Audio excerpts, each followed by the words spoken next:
Okay. Right.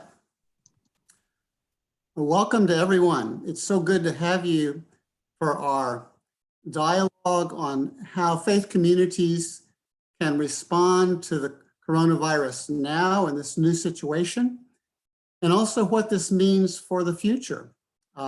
This is a time when many people of many different faiths are thinking very seriously about what it means to be in community, about what it means to live in a spirit of faith, about what struggles are upon us, about what the new normal will look like. And we think about that both in terms of our faith communities, but also in terms of our relations one to another. There are many faiths, and we do not have all faiths represented with us today. But we have three very important faiths represented for us today. And we're looking forward to this conversation. I'm going to wait just a second for a few more people to sign in, and then we'll get started. So make yourself comfortable, and glad to have you.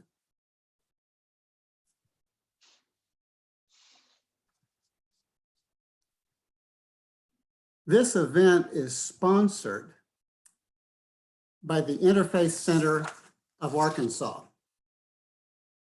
And that center was started in 2012, and it's done many things in our community for children, teenagers, adults, senior citizens, seminars, camps, festivities, all with the aim of reducing fear and hatred among people of the various world religions, all with the aim of finding our commonalities where we have them, and we do, celebrating our differences where we have them, and we do. This event is also sponsored by an organization called the Center for Process Spirituality. And that organization is affiliated with another center in Claremont, California, called the Cobb Institute for Process and Practice. Now, I myself am influenced by them, and that's what I bring to this table. This event is also sponsored by one of the most remarkable mosques and institutes in Little Rock, Arkansas, the Medina Institute. They have been doing many things under the auspices of the Interfaith Center of Arkansas, and they're one of our three sponsors. Now, we have three panelists. One is Sophia Saeed.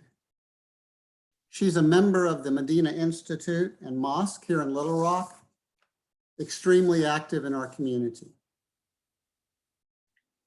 Another is Justice Annabelle Ember Tuck. She's a member of the Congregation of Temple B'nai Israel in Little Rock, extremely active in her congregation and in interfaith circles. And another is Reverend Britt Skarda, who's the senior minister of Pulaski United Methodist Church in Little Rock, Arkansas, also extremely active in interfaith circles, with a very large congregation that is known throughout Little Rock for its open heart and open mind. But what we want to do now is to talk and reflect together. And I have questions which I will share with them, and they will respond. And you too, please respond on YouTube. And I'll look at YouTube as I talk to you now. And as I'm able, I'll choose some of those questions and look them up as well and share them with all of us. So you can participate in that way. Now, the first question is a very basic one. How are you doing? How's your congregation? How are you holding up in this time of crisis? I think I'll start with Reverend Skarda, if that's possible. Reverend Skarda, how are you doing? Thank you, Jay. I appreciate it.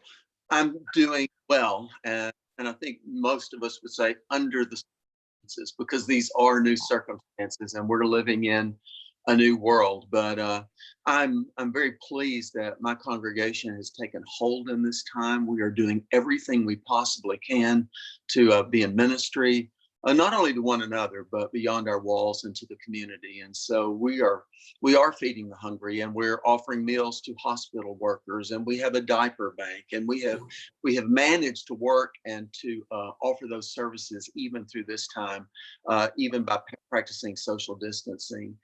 It's a large church, 4,600 members, so it's impossible to keep up with everyone. We never do anyway. But we are being very careful to reach out to all of our members and all those in the community that are in need. And I'm very pleased that my congregation is acting in this faithful way. Would you say that the mood is good, generally speaking, among your congregants? How would you describe the overall mood, if there is one? I think the mood is positive. I feel there's some grief that people cannot gather right now, especially this is for Christians a high holy week. This is Holy Week, and we know we will not be gathered on Easter Sunday. We know we will not have our annual sunrise service at Riverfront Park, and so people are keenly disappointed. But because of our online presence, they feel connected and they're very thankful, and they're sharing that with others. And so, in the midst of the chaos, there's some really wonderful things unfolding and happening for us. Oh, that's great. And speaking of this special week, this is Passover. In Yes. luck, we wish you happy Passover. It begins today, I think. And this is a very wonderful day for you. And how are things with your congregation? How are things with you? Well, it certainly has. It seems, I don't know if you'd call it fortuitous, or in Yiddish, beschert, meant to be, that we are starting Passover in the middle of a plague. But it's more than that. It's really challenging our community to basically celebrate Passover in a different way. And so many have stewed and all that kind of stuff. But on the whole, the congregation is doing well. We know of no one who has become ill with COVID-19. We do have an older member who is in a nursing home where there has been some COVID, but she has tested negative. So we are all watching out for each other and making calls, to people that are not particularly savvy with the internet and the computer and checking in by telephone. I will tell you, for myself personally, it has been a wonderful growth experience. I have done some videos on my Musar practice, which is a Jewish ethical discipline practice, and for the Arkansas House of Prayer. And it has really brought me in my spiritual journey to a new place of actually really taking stock of myself. And I've, by the way, I've conferred with our rabbi about these questions, because I wanted to be sure that I knew everything. And he was very kind and shared with me what he knew. I'll talk later a little bit about how we're going to do Passover and what we do in our celebrations. But this is a time of challenges, but also opportunities. Good. Thank you so much. Sophia Saeed, Medina Institute, how are you doing?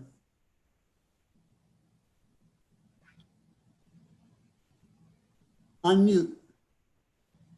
I am on mute. Okay. Yes, I'm doing good. Thank you so much for hosting, and thank you so much to Britt and Annabelle, and welcome to this webinar. And thank you for all the good work that you all do. So I'm doing good actually, learning new ways of doing old work. And at the same time, I feel that it is an immense opportunity for me to just sit down, sit back, and just relax and reset and spend more time in reflection. And I feel I'm doing pretty good internally, spiritually. There is a lot more work outwardly, more ways to give, more ways to serve in the community. But overall, it's a good time for me personally, a time of growth. As far as community goes, I think this pandemic is crisis for everybody, for Muslims, Jews, Christians, and like all the other Muslim congregations around the country, we at Medina is also going through a challenging time because we are not able to come together, which we do several times a week. I mean, 5 times a day. And then on Fridays, we are together for congregational prayer services.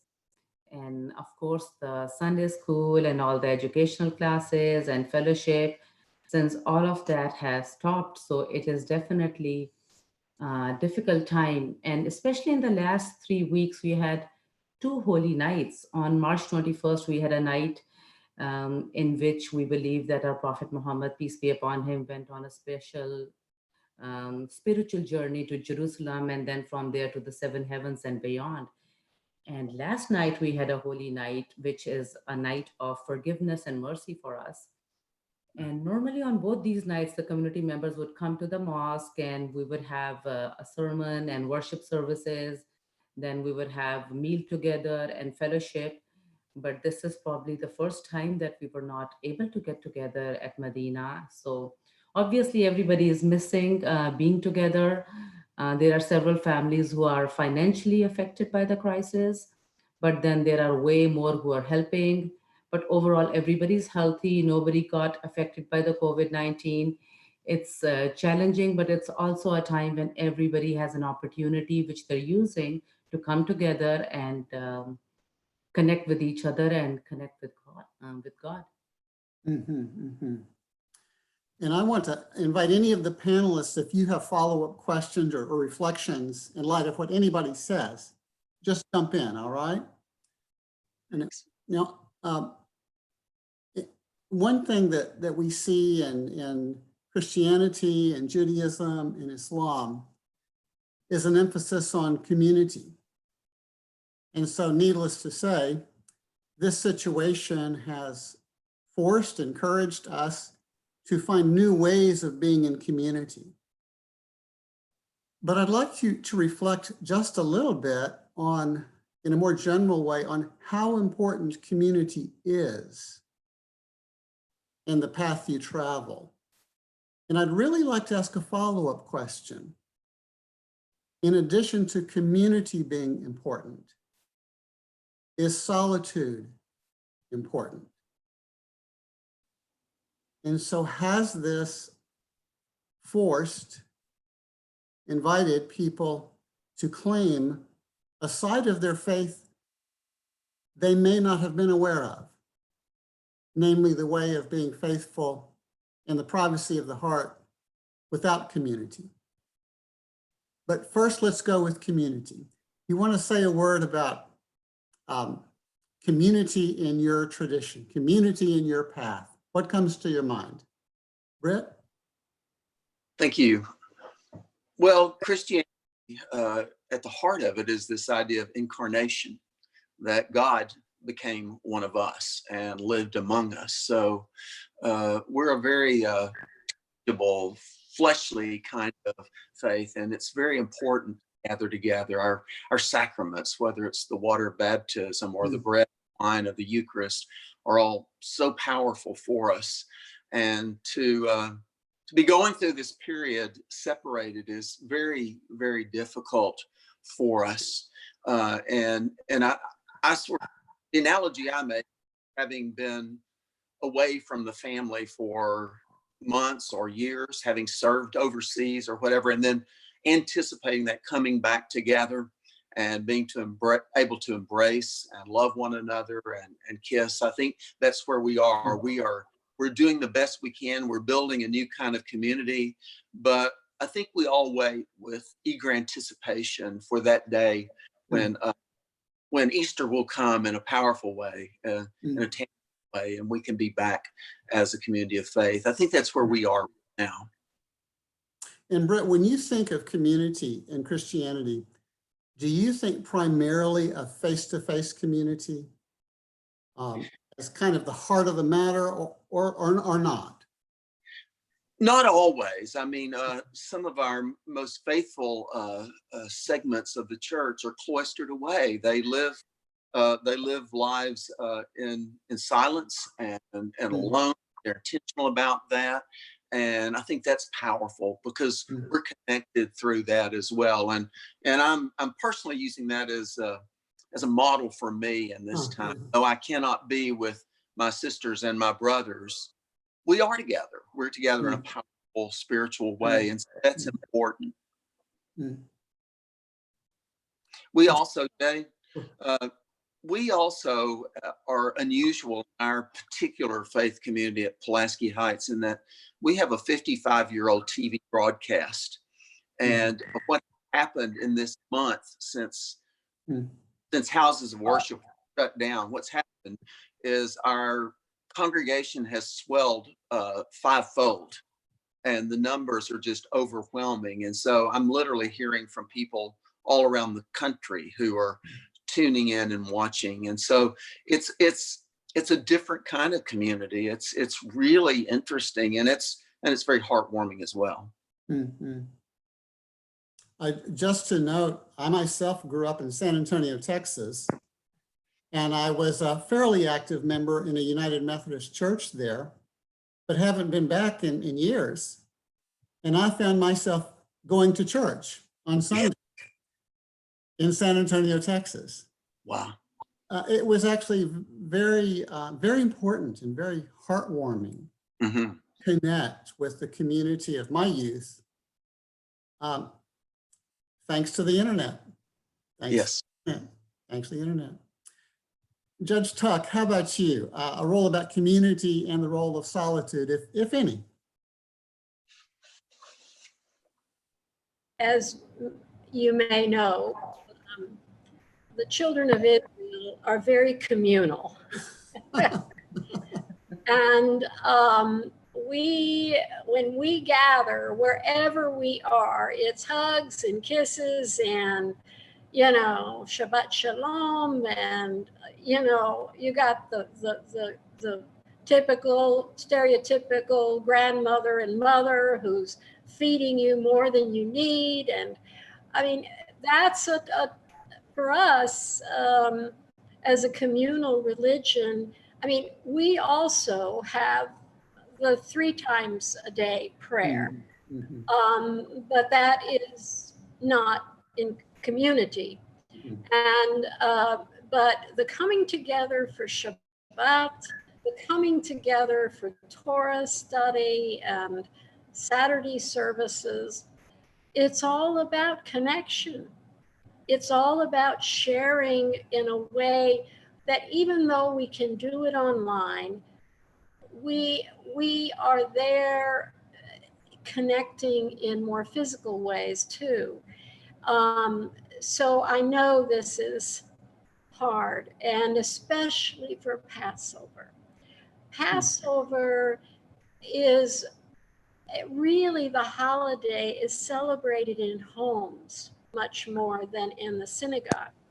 Although the synagogue, our temple and other synagogues have community seders, but it's 8 nights. And so families, this is the time, it's kind of like Christmas in Christianity. This is the time families come together. This is the time, the families sit at long tables And this is the time when you start with the young ones asking the questions, and why is this night different than any other night, and all of that. And so that inability to have what you've been doing for years, bringing together your family physically. Now, on the other side of that, what is very interesting is that in our services, we are having people like you did, Jay, join us from other parts of the country now. Join us in Torah study. People who have been in our community and moved away, and now they see this opportunity and they just say, hey, I can see my friends. So it's really mixed. It's a lot of emotion of, I've talked with a lot of grandparents who just are dying to see their grandchildren. So as a peoplehood, it's really difficult. Sophia, how about you? So indeed, there is a huge emphasis and importance on silence and solitude and reflection in Islam, which is actually very much emphasized. And this epidemic gave us an opportunity to practice more of that. There is no doubt on that. But coming to the question of community, so as Muslims, we try to come together to pray 5 times a day, like I mentioned before. And we believe that there is a barakah or blessings in gathering. And even in our prayer, when we are together, we stand shoulder to shoulder and foot to foot, close enough to be able to touch each other, because we believe it gives us a spiritual connection and support. And then right after the prayer, people shake hands and they hug each other, they stay for fellowship. So if I go back to the Islamic tradition, there are 2 primary sources of knowledge and wisdom for Muslims. One is Quran, which is our holy book, and which we believe is the unblemished word of God. And second is Hadith, which is a collection of Prophet Muhammad, peace be upon him's words and actions. So when we go back to our sources of knowledge, what we learn is that it's 70 times more rewarding to pray in the mosque with a congregation or a group behind an imam than in your home or anywhere else. And mosques are considered house of God for us. And one of a special benefit or mercy that will be bestowed on young adults on the day of judgment will be those people whose hearts are attached to the mosques or who used to find a solace in the mosques. So there is a special love for being in mosque, for being with your community in mosque, for praying together. So there is, as stipulated by the faith. But even more than that, we're living in America, which is a largely secular / Christian or non-Muslim country. And Muslims are a minority community. So mosques are not only places of worship, they also serve as a place where we get to meet other Muslims. There are places of social gatherings. There are actually community centers because our families are not here, extended families are not here. So a lot of people come to mosque not only for prayer, but just to hang out and for fellowship. And there are actually people who do not come for prayer, and they just come to hang out, to eat together, to meet new community members from the part of the world they're from. There is a school that we have, and over 140 children who come to learn. There is teenagers and youth who come to the mosque to play basketball and volleyball with other Muslims.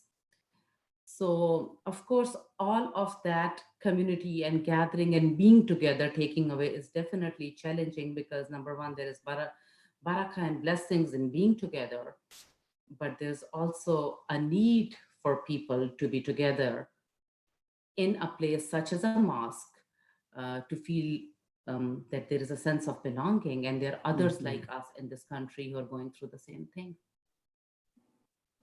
You know, that's interesting, Sophia. If you're not part of a minority, you may not need that kind of community center quite as much as if you are. Because as I think about the places that I go, the physical places that I go, to feel at home, to feel a sense of identity. Oh, I'm with my people here. I've got lots of places to go besides my church. But I can see if you don't have that luxury, whatever, all the more important that the mosque also be a community center where you can claim who you are. Now, to the world out there, I want you to know that the Medina Mosque Community Center also has great outreach programs. So if we happen to not be Muslim, we actually feel very much at home at that community center, and they're quite welcoming. So it's, that's interesting to me. Now, we have a couple of people that have just raised points, and I want to share them with you. One, Sylvia Blackwell. Hello, Sylvia, if you're still there. And Sylvia writes that this is an opportunity maybe to experience our tradition a little differently and to kind of claim, and the word that she uses is to claim a spiritual level. I, myself, have found happily that every morning when I get up, because I know I'm sheltering in place, and by the way, I know that that's a real luxury that people on the front lines can't shelter in place. I'm very much aware of them. But as one who is sheltered in place, I do a daily Bible study in the morning, all by myself. And I follow the Episcopal lectionary and read something from the Hebrew Bible and something from the New Testament and something from one of the letters and a psalm. And I'm really glad I have done that. I found a kind of depth that I may have otherwise been missing had I had so many places to go. So I think Sylvia's question may be, how about you? Have you found yourself growing in ways maybe even surprising to you in this new situation that you might not have expected and that are good? I'll jump in here. I certainly have. And I want to say that Jews are also a minority in this country. That's right. Yeah. And so we have the same sense of gathering as a people that our Muslim brothers and sisters do when they go to Medina. That's where we go to find each other. And especially in, we're not in New York City. We're not in places where there are more Jewish, and I want to call it Jewish secular stuff too. So we gather for that feeling of my people, being with my people, and especially for the children. The children knowing that they have a place where they are not going to have to be explaining why they do this or don't do that, etc. That everybody's on the same page. As for myself, like I say, this has been a wonderful opportunity because, as I mentioned earlier, in Judaism, the gathering is so important, and it is in all religions, but it has tended to usurp solitude, and it has tended to be social action. It has tended to be, gathering for every kind of occasion you can think of, and so for me. And I had started on the Musar study process several years ago, but now it is really sinking in. And it's the whole issue of trust, the issue of calming the soul in a storm, And I've been taking walks out along the river with my dog, and the spring has, I don't know where I was the other springs, but this spring I'm there. And I am absolutely reveling in the beauty. And also I go up to an urban farm and see the alpacas and hang out with them, and the goats. And they know me now. And we just have a good time together, and they all have a personality, believe it or not. So I don't want to get too personal, but I think in Judaism, this is actually giving an opening that is normally not the focus of tradition. Well, I forgot what my question was, but that sure was a good answer. Sorry. No, it's beautiful. Britt, you want to add anything to that? Sure. In the midst of this, I feel like I have grown in faith in so many ways. I feel like my prayers in this particular situation, they're more real and raw and honest. A couple of weeks ago, I had an experience early one morning, what I would view as a panic attack. I was not accustomed to that, but I just woke up, my heart was racing. I felt unsettled, and I just centered myself and regained my composure through meditation. And I'm finding myself changing in much more important ways than I ever dreamed possible. And I think that's the hope I have for the Christian community, because Christianity is all pervasive here. It's become a cultural thing. I feel the practice of Christianity and all of our Christian traditions have grown, well, let me say shallow. And I hope that out of this, we will find a new center and find ourselves in the process. Sophia. So firstly, let me say, I think there are dozens of the students from our world religion class are on YouTube watching us. All so right. I want to welcome you all, and it's really encouraging to know that you're watching. So thank you for being here. So I feel we human beings, we love to make decisions. This is what we have trained to do since we're born. Like, we are always making decisions, what to wear, what to eat, where to go. And we don't like uncertainty. And that's why we are always checking the weather or making plans or putting things in calendar. And that's okay. But I think this pandemic has taken me back to a very beautiful concept in Islam, and it's called tawakkul. And tawakkul basically means a reliance on God, reliance on Allah. And it's among one of the greatest acts of worship in Islam. And in Quran, God tells us that we must rely upon Allah if we are believers.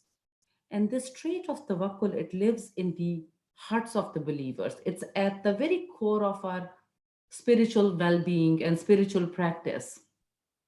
So different moments, I mean, we should practice tawakkul in good times and in bad times, in times of prosperity and in times of difficulty. But in the current state of affairs and staying productive in trying times, especially when the news cycle is perpetually distressful, and people can easily succumb to fear and anxiety and feel like this is becoming a punishment for them. So I feel I have an opportunity, like other Muslims, to develop this spiritual trait of tawakkul, or reliance on God, which is one of the greatest gifts, which reassures us and reminds of exactly how to stay the course till we reach our ultimate destination, which is not in this world. And having more tawakkul in a state of tribulation and trying to find more opportunities to serve, such as we are finding in this pandemic, it's a great blessing for the believers. And I think that's where I'm growing the most. Mhm. I'll toss in a little something in the spirit of Judge Tuck's remark about here is spring, where have I been? When I get up in the morning, I like I say, I do Bible study and I do some prayer, but I also walk out on the front porch where I live. And the birds are just having a ball. And this song is so gorgeous. Now I married into a biologist's family, so I think birds sing because they enjoy it.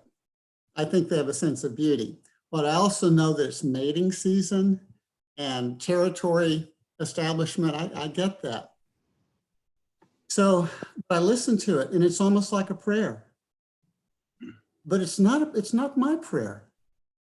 It's their prayer. And I think that spring is a time for me to remember there's more to life than me. There's more to life than us. There's more to life than the human. And some things have their purposes that are really independent of us. And that's beautiful. So I read an editorial in the New York Times written by a woman that lives in Nashville, and she's an ornithologist. And she had the same experience of the birds. And she used a phrase that I'd never heard. She said, it's their perfect indifference to us. Perfect indifference.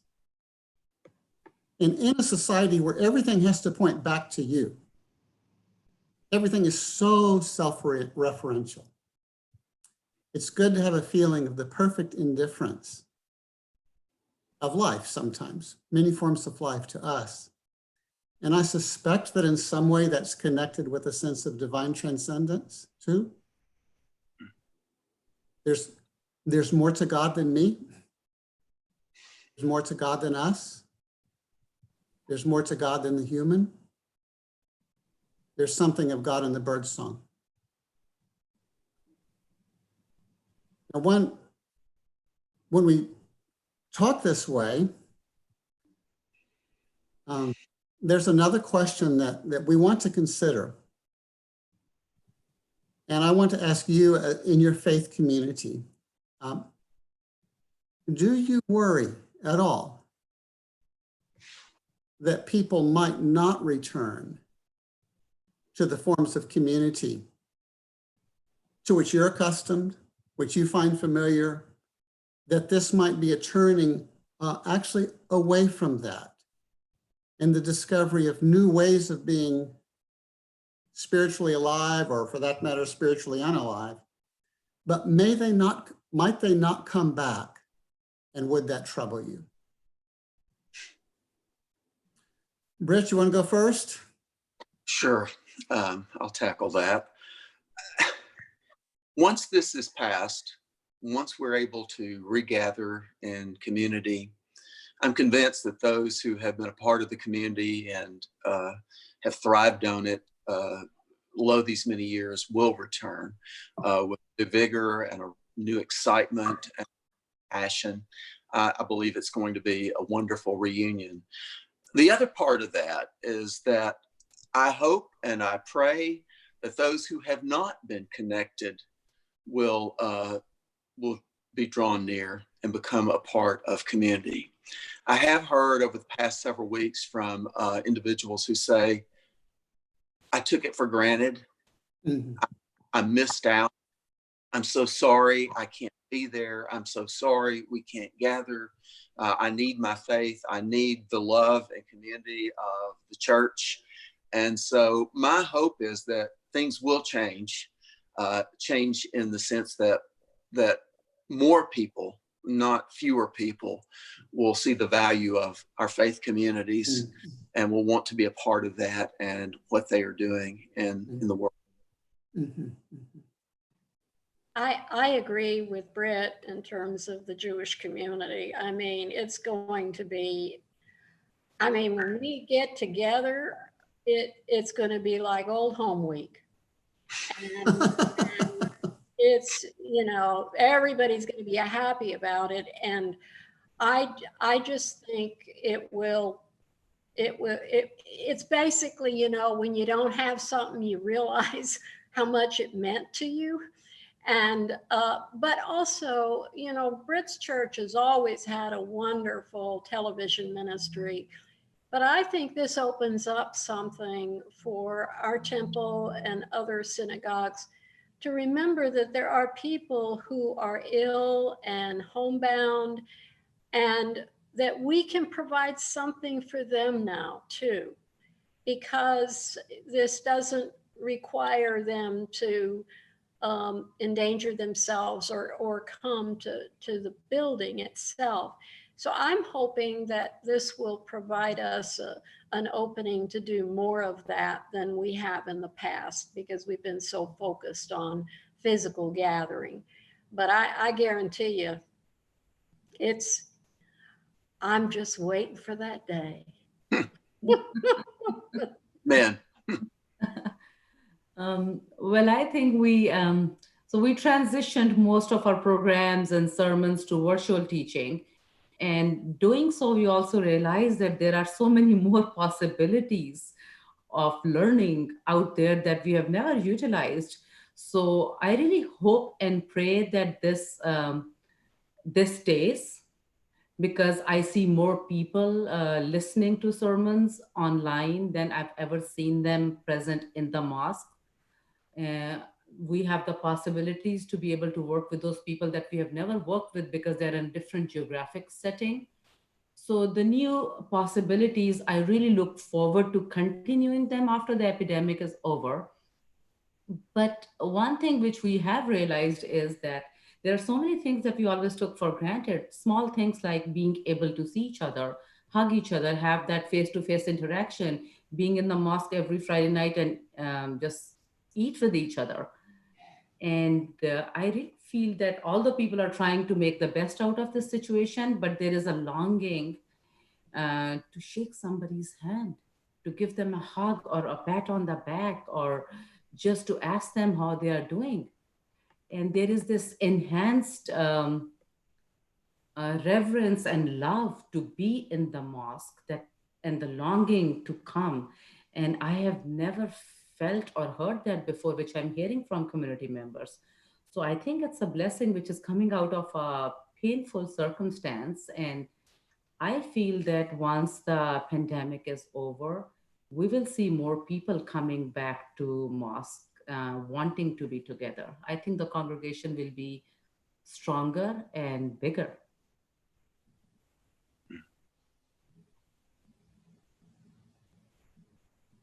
Well, we are doing services online now on Friday nights. And like I don't know if I said before, but we're having people come online who were members of our congregation before, but we're also doing Torah study by Zoom. We had 50 people on Torah study last Saturday, last Shabbat. When have we ever had 50 people on Torah study? I don't remember ever. So it's opening doors that people thought, oh, well, I'm not sure I would fit in, you know, that kind of thing. And it has just been, I agree with Sophia that we are going to be reaching out to people that self-selected out and didn't realize that, you know, they're welcome, and we have something for everybody. We have a couple of comments, questions on YouTube, and I'll share two of them with you right now. One is from John Fahey in California, and I'll just read it to you. Some suggest God is punishing us with coronavirus. What would be an appropriate multi-faith response? And then he puts in parentheses, including process thought. I'm a process theologian. And then we have a question from a friend in Norway. And I'll read that to you. And then I'm going to suggest we go take them in sequence. My question to all of you is, how can our respective faith traditions respond to the environmental challenge intimately related to the dominant economic model? Signs it, much peace and love. Farhan. Well, I want to say to you, Farhan, when you give us such a fundamental question that calls into question all of our assumptions concerning everything, how can you end that by saying much peace and love? I'm teasing you. I know, Farhan, and thank you. We'll get to that. Let's go ahead and tackle the question of God. Let's tackle that issue. I'll say a few things and then we'll open it up. I myself used to teach a course called Contemporary Ideas of God when I taught college undergraduates years ago. And I am very aware that there are many, many ways of understanding God. And that to pretend that there is one right way is very dangerous. And I appreciate Islam on this. I understand God is great, or Allahu Akbar, to mean, among other things, God is always more than my concept of God. God can never be reduced to my concept, our concept of God, whoever we are. But the truth of the matter is, people share different concepts of God and they become ingredient in the culture of a community. And so there certainly are communities, and maybe it's your own, maybe not, where some people understand the current situation as punishment from God or a test from God. And that's John's question. Britt, you want to go first? Thank you. First of all, I offer a big Christian amen to the Islamic understanding of God, that God is bigger than anything I could ever wrap my head around or anyone else. And so I'm comfortable. I have learned to grow comfortable with living with the mystery of God. I don't even want to feel God. I just want to let God be God. I have spent so many years feeling like I was Jacob wrestling with God at the Jabbok River. And time I do, my hip is thrown out of place and I'm changed. And so it's difficult. This is a difficult question for me. I think at the core of who I am and what I believe, and this comes from my New Testament understanding of God, is that God is love. And that when a sparrow falls, God weeps. And God is the great creator, the one who wants us to, wants life to be full, happy, but God has created a world that's free. And things happen. And this pandemic is not the doing of God. God is with us. God is not caught. And so that's where I sort of, and I know it sounds simplistic, but I just end with the simple statement that God is love. And I have to see God as love through every circumstance in life. So Britt, if a parishioner comes to you and says, is this God's punishment? Or are we being tested by God? And those are slightly different ideas. Mm-hmm. Would you say, no, I don't think so? Oh, Jay, yes, I would. I would say no. I just, after my blood pressure lowered, I would say, no, this is not God. This is not a God. God is love. And I think that's my consistent message. I don't wish to argue and debate with others, but if I'm asked, if someone is bold enough to ask me the question, that's going to be my answer every time. I agree with Britt, and Judaism agrees with that, which is when, we in Genesis, we get the description of the creation of the world and everything. And the whole point was that God made space for the world, for the universe. I mean, God is everything, and there's no way, like you said, we can imagine God. It's beyond our physical capacity. So God kind of pulled in, if you want to call it that, in order to create the universe. And in doing so, set whatever laws of nature in motion. And you got to remember, a pandemic is nature. It's a virus.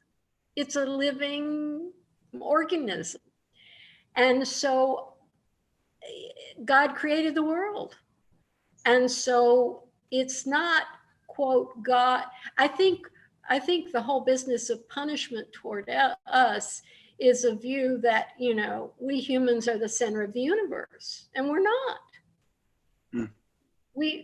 It's kind of like, as a child, we should feel like we're the center of the universe, but when you grow spiritually, you got to kind of open a little bit and understand that no, not everything is focused on human beings. So the way I look at it, it is a mystery, but God is there with us through it all, through fires, through storms, through tornadoes. God is with us. Adonai is with us. And the question is, how do we react to events that are beyond our control? And I truly, to me, it's all about trust. It's all about trust in a being that I can't even wrap my head around. The ineffable. And so that's where Judaism comes from. It would not say that this was a punishment. Sophia. Interesting question. So I do know that people are, and including Muslims, struggling with this concept that what is it? Is it a test for us? Is this a punishment because we love going to mosque and we are not able to? Is God punishing us for something? But it's really important to remember that God in Islam is lovingly compassionate and infinitely merciful. And these are the two main names for God, Ar-Rahman and Ar-Rahim. So he will not punish people just to punish them. So I want to take you back to the God's in Islamic worldview. Who is God? So God has infinite wisdom and knowledge. And in that knowledge, he is perfectly aware of every occurrence even before it occurs. So basically, the Islamic worldview tells us that nothing happens in the world without his will and knowledge. And then we Muslims internalize it as that challenges or tests are an essential part of Muslim life. Like in Quran, in our holy book, God tells us that we will surely test you with something of fear or hunger or loss of wealth, life, and fruits. But he then gives us glad tidings that if we are patient and if we have iman in our heart, we will, or faith in our heart, we will go through it. So I feel it's really important to understand this whole concept of punishment or a blessing, because the physical or outward nature of an event or an occurrence is not necessarily what makes it a punishment or a blessing. For example, Quran tells us in chapter 2 that perhaps you hate a thing and it is good for you, and perhaps you love a thing and it is bad for you. And God knows while you do not, because we cannot even conceptualize God with our limited understanding. So when people are looking at this coming to the pandemic, now specific pandemic as a punishment or a blessing, the Islamic worldview, especially the one that I ascribe to, is deeply rooted in Islamic spirituality. And it is that the real test of hardship goes beyond worldly concerns and discomfort. For example, a booming market economy or a new job that you get might not be a blessing for you, even though you may think so. Or a sickness or loss of wealth or a job loss or a disease or an epidemic might not be a punishment for you, even though you might think it is. In other words, what defines an occurrence as a punishment or a blessing is not its outward form. It is in how we choose to respond to it, how we understand this occurrence, and how we choose to overcome what seems beyond our comprehension and control. So, for example, in this case, how do we overcome anxiety and the fear of unknown about what's going to happen next week? How do we overcome and deal with isolation? Where do we find our purpose when we cannot go to the mosque to find solace? Do we still remain optimistic in God, who's Ar-Rahman and Ar-Rahim, loving and compassionate? Or do we give in to fear and anxiety?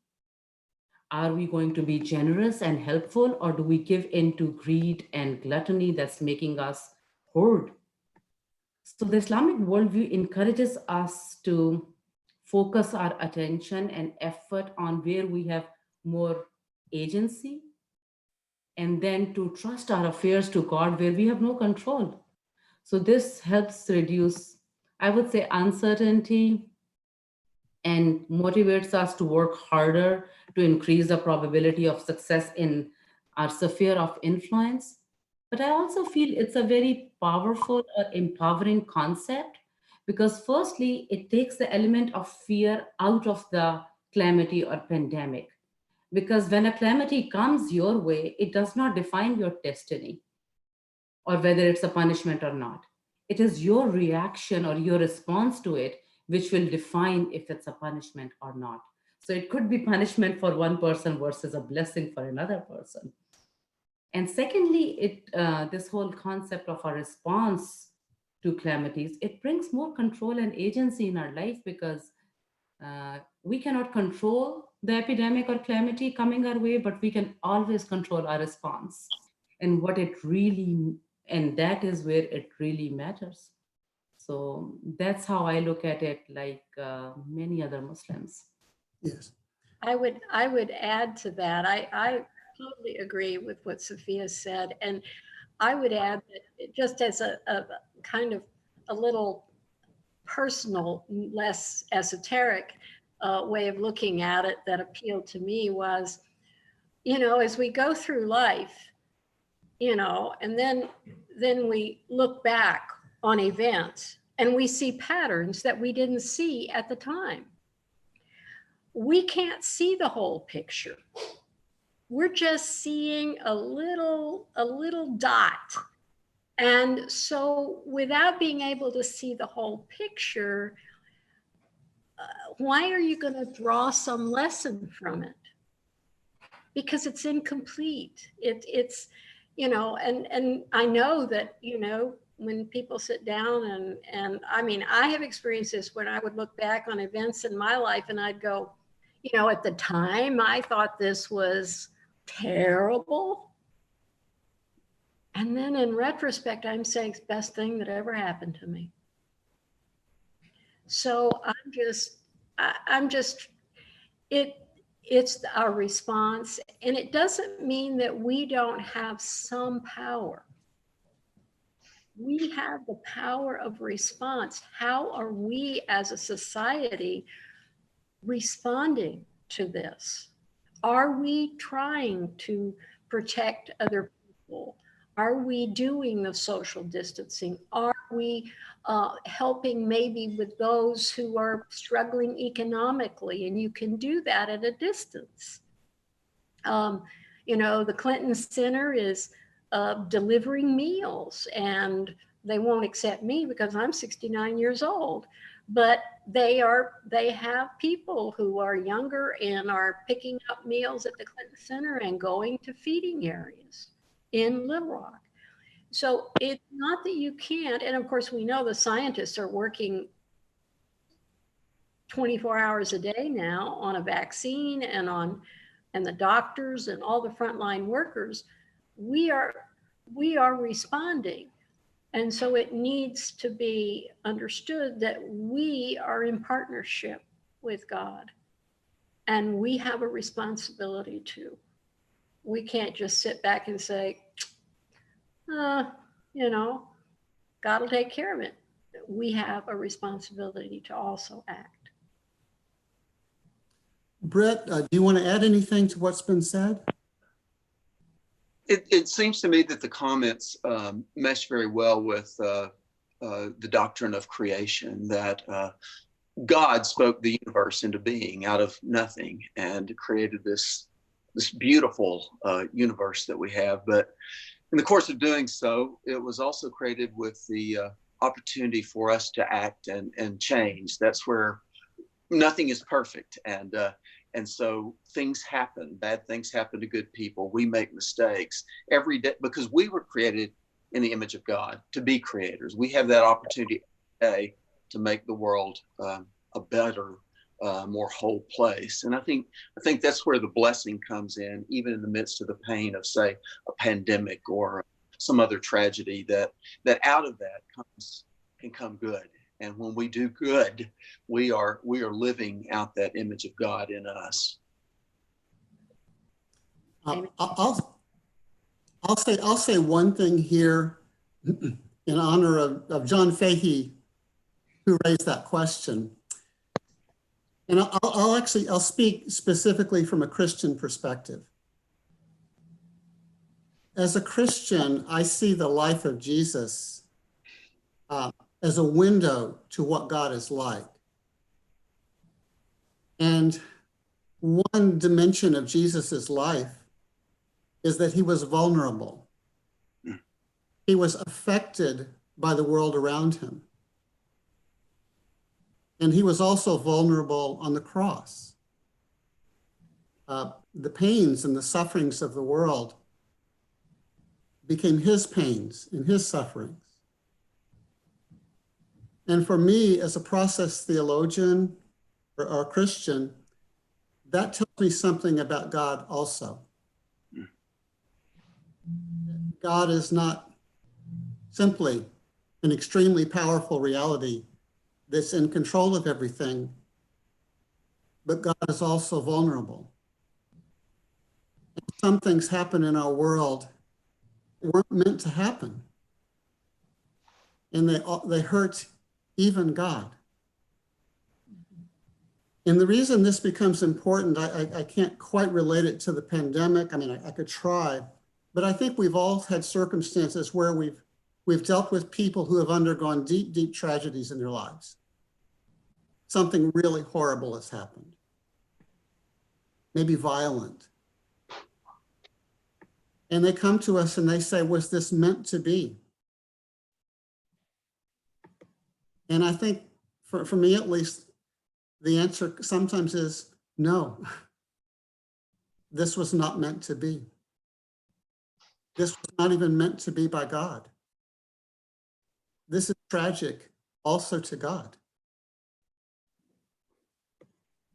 But you can trust, and I trust, that God's power is to give us the power to respond to almost anything that happens with faith and creativity and courage and love. So with you, I see the power of God in our power to respond to whatever happens in a deep and good way. Maybe with you, but maybe not with you. I can't go so far as to say that I think that everything that happens was meant to be and already present in the mind of God. I think some things are surprising, even to God. or sad, even to God. So, John Fahey, wherever you are, that's my little lesson in process theology. We agree on a lot and maybe not on some other things, and I'm not sure that really matters, but I hope that pleases you. You know, Jay, in listening to you on this, I don't know if you remember years and years ago, you came to a Sunday school class at Pulaski Heights and talked about process theology. That was a part of my journey of reading all of that. But in listening to you now, I'm sitting here thinking about a question I ask of a rabbi about free will. And the issue to me was, well, how can I have free will if God knows what I'm going to do? You know, I mean, that doesn't make a whole lot of sense. And he says, oh, but you see, Adonai is in the past, in the present, and the future. Adonai is not limited to now. Adonai covers the whole panoply. So Adonai may make it happen, but Adonai knows. Yeah. Adonai is in the future. And I was going, got to think about that a while. Well, Judge Tuck, I remember you in that class. Yes. And I remember when I made the following point, I think your brows furrowed. Yes.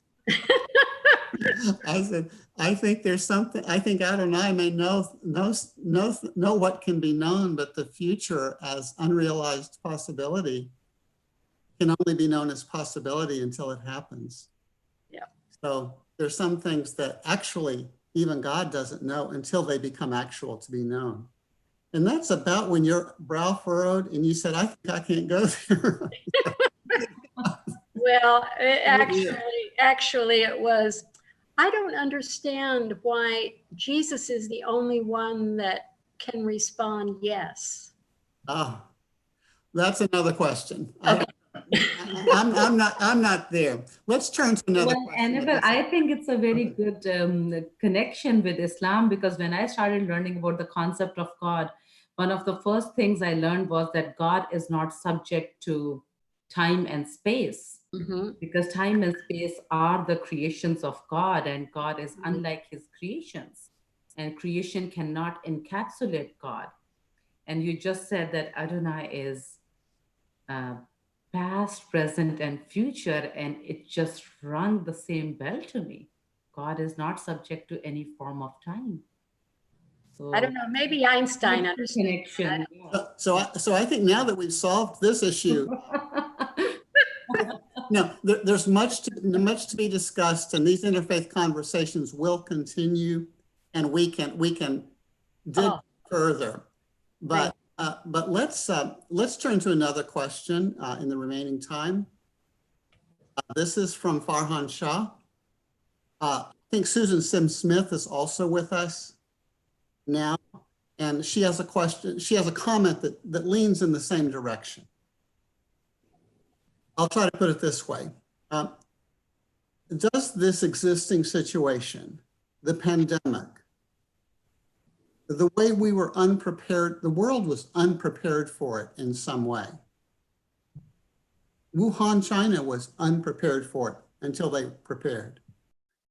Does this reveal a deeper kind of problem that the world faces today? That we have fallen into habits of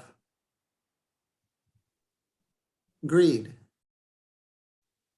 and instant communication and worshiping the dollar and measuring everything in terms of economic progress, as if the gross domestic product is the defining feature of well-being. Well, I know that for the three of you, you don't measure the well-being of society in terms of ever increasing gross domestic product. That's not where you are.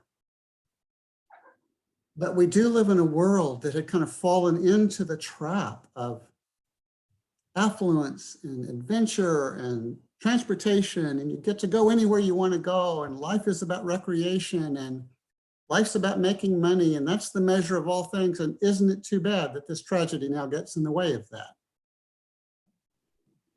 So I think Farhan Shah's question is, what larger kind of global considerations do you think we need to wake up to? And this can be our wake-up call. I would just open the discussion by saying I am absolutely on air with the fact that our air is getting cleaner because we're not out running around in our cars and all that. And we are, it's almost like, see, I can show you how to do this. And it's not, you're right.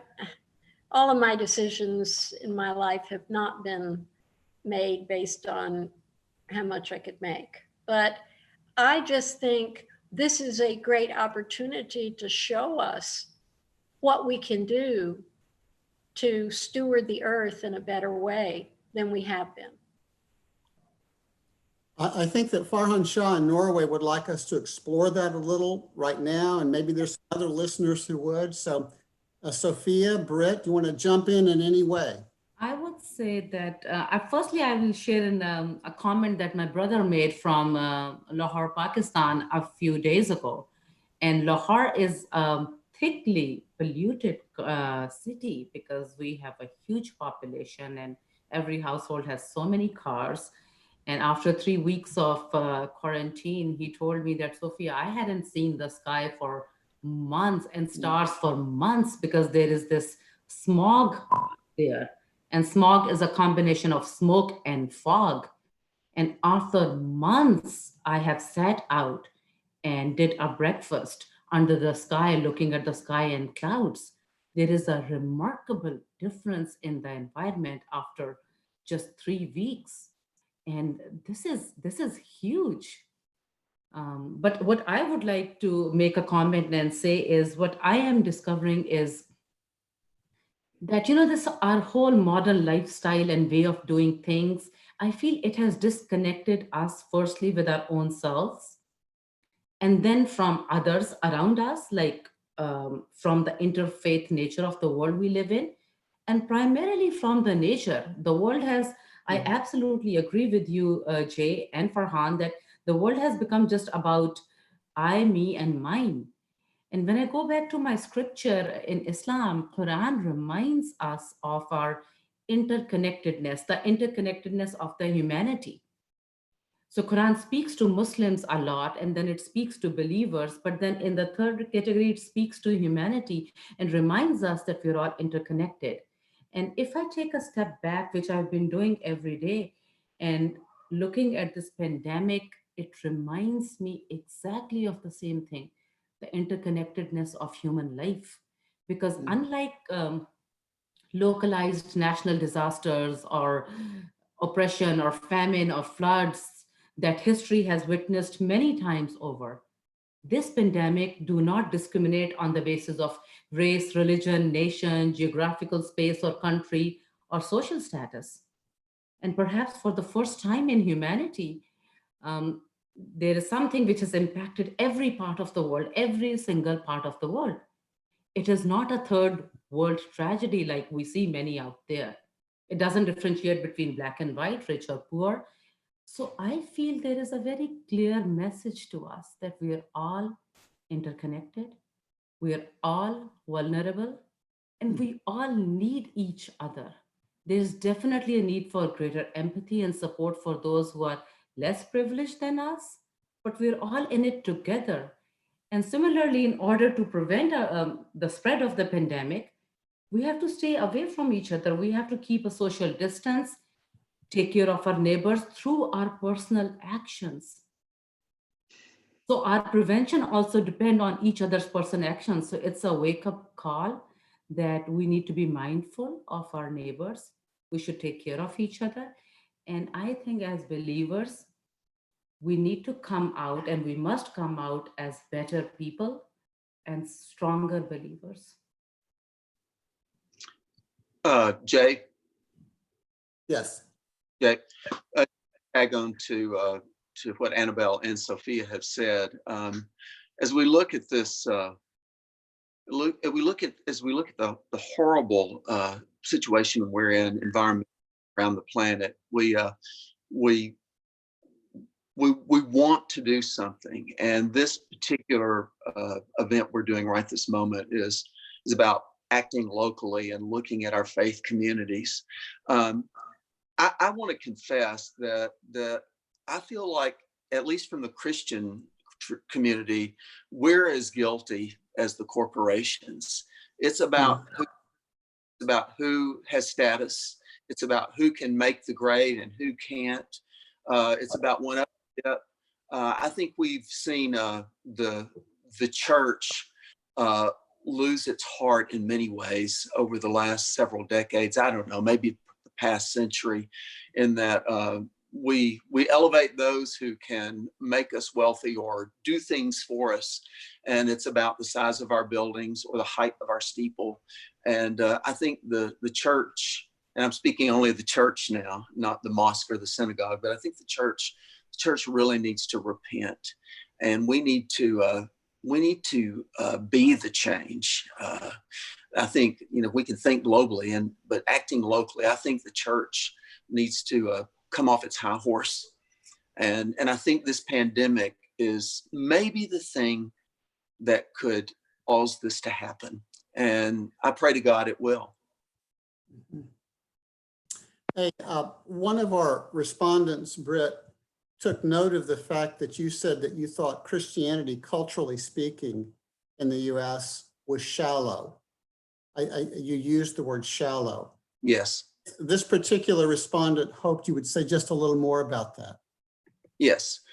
Well, first of all, our faith, the Christian faith, is filled with deeply faithful, committed disciples. I don't mean to diss the whole church, but I think when we look at each of our faith communities, we will find far too many who the church is about finding a good youth program, or a good music program, or a good this, or a good that can feed me.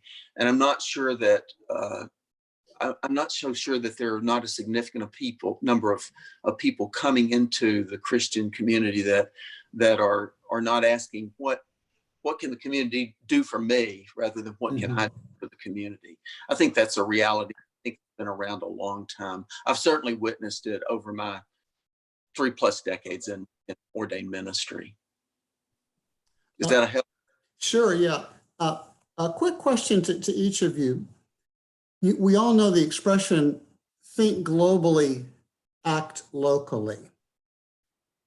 But it may also be important in some contexts to think locally, as acting locally, to remember it's not all out there, it's right here. So it may be a creative edge, how to think locally and act locally. But a problem there could be, but you forget the global.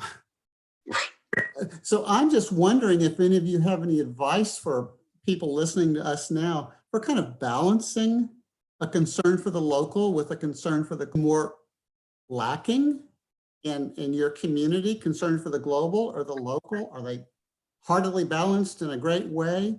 Any suggestions for our listeners, for us, on balancing the local and the global?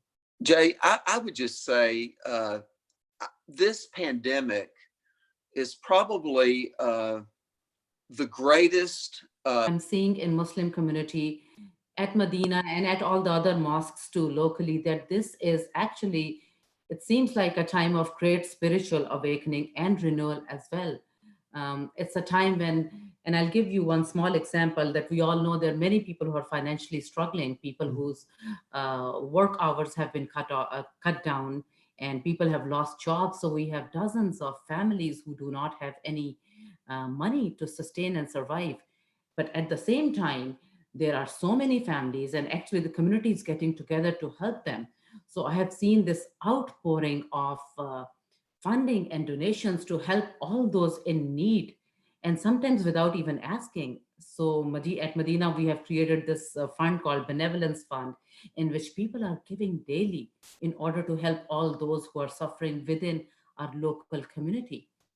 And another very beautiful initiative which happened just last week is that three of our Muslim women physicians, they started a community-wide campaign to make breathing masks, because we all know we cannot buy masks in the market anymore. And they bought tons of cloth, and they hired seamstresses from within the community, women who have been laid off from their jobs due to the crises. And they're creating thousands of masks to distribute in the community for free. So if we look around ourselves, even within our very, very local community, we'll see people coming together in ways that we didn't imagine, even though they themselves are going through hardship, but they want to step up and help others. So it's very encouraging, actually. Yes. It's interesting, Sophia. I was on another Zoom meeting yesterday, and we're going to do a similar thing for the Jewish community through the Jewish Federation of making masks, and because you just can't buy them. You just cannot buy them, and we don't want to take away from the medical community, Exactly. providers that need it. So, you know, it's really fortuitous that you said that, because there are people who sew, and they can make masks that will be fine for those of us who are not on the front lines. I will say local versus global. In Judaism, there is a well-known proverb that says, you save one person, you've saved the world. And so a lot of it to me is, if I don't start with working on myself, how can I reach out and connect with another person and start that process? Every one of us has a responsibility, maybe as a result of this pandemic, to step back and ask, what is important? What is really important? And I will tell you, many people I know who have, wonderful careers and all that, and they're saying, I've never had this much time with my family. Wow, I haven't been outside this much, and it's almost like we are internally discovering values that got lost and connections that got lost. So I'm hoping that it will be not just, a theoretical, what the world needs, but it will be every one of us taking an inventory of what we value.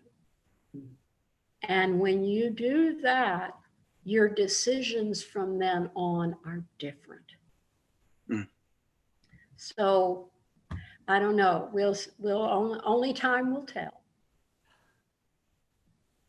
Well, speaking of time, we have about 8 minutes, and we will end this exactly in 8 minutes.